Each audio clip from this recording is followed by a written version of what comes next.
Hello అండి, welcome to ఎస్ఎన్ఎస్పి creations and cookings. అందరికీ ఉగాది శుభాకాంక్షలు. ఈరోజు వీడియోలో ఉగాది పచ్చడి చూపించబోతున్నానండి. చాలా టేస్టీగా ఉంటుంది.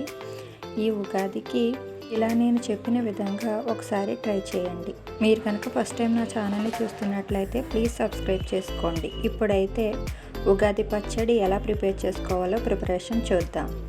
దీనికోసం ముందుగా కొంచెం చిన్న నిమ్మకాయ సైజు చింతపండు తీసుకొని వాటర్ వేసి నానబెట్టి ఉంచండి.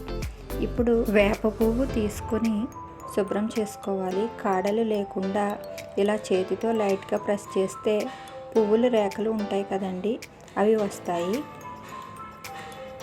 ఇలా కాడలు లేకుండా సపరేట్ చేసుకోవాలి. ఈ విధంగా పువ్వుల రేకులు తీసుకోండి. ఇలా ఎంత వస్తే అంత తీసుకుని ఒక గిన్నెలోకి వేసుకోండి. చూసారా, ఈ విధంగా వేరు చేసుకోవాలి. ఇప్పుడు ఒక గిన్నెలోకి తీసుకుని పక్కన పెట్టుకోండి. ఇప్పుడు ఒక మిక్సీ జార్ తీసుకొని అందులోకి 1/2 కప్పు వేపిన శనగపప్పు వేయండి. ఇప్పుడు అదే కప్పుతో 1/2 కప్పు తురిమిన బెల్లం వేసుకోండి. అదే కప్పుతో ఇవి లేతవండి మామిడికాయలు 1/2 కప్పు చిన్న ముక్కలుగా కట్ చేసి వేసుకోండి.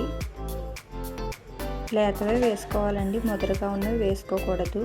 2 నుంచి 3 అరటిపళ్ళు ఇలా ముక్కలుగా కట్ చేసి వేసుకోండి.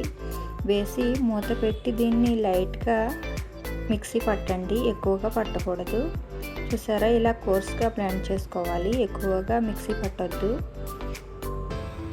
ఇలా మిక్సీ పట్టుకున్న తర్వాత ఇప్పుడు మనం నానబెట్టుకున్న చింతపండు ఉంది కదండి, ఆ ప్యూరీని 1/2 కప్పు వరకు వేసుకోవాలి. ఇలా చింతపండు రసం 1/2 కప్పు వేసుకున్న తర్వాత ఇందులోకి 1 స్పూన్ తేనె వేసుకోండి.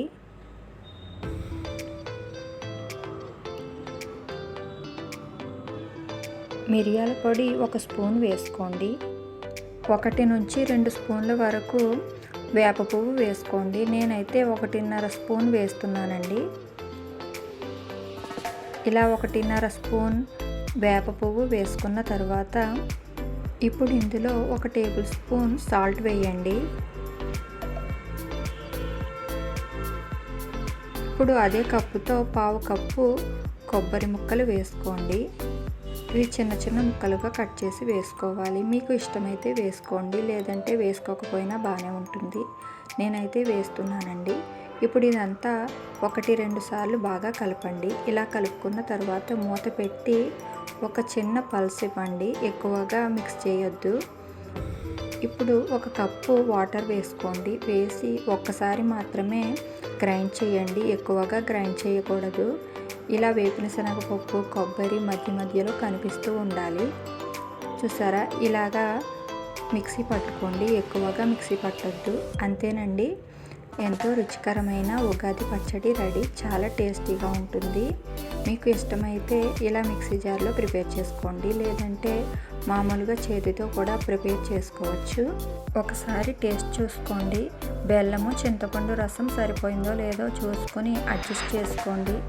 ఈ విధంగా మిక్సీలో గ్రైండ్ చేయటం వల్ల చిక్కగా వస్తుంది. అంతేనండి, షడ్రుచులతో కూడిన ఉగాది పచ్చడి రెడీ అయిపోయింది. మీరు కూడా ఒకసారి ఇలా ట్రై చేయండి. మీకు ఎలా వచ్చిందో కామెంట్ చేయండి. ఈ వీడియో కనుక మీకు నచ్చితే లైక్ చేయండి, మీ ఫ్రెండ్స్ అండ్ రిలేటివ్స్కి షేర్ చేయండి. మరిన్ని కొత్త రెసిపీస్ కోసం మా ఛానల్ని సబ్స్క్రైబ్ చేసుకోండి. Thanks for watching.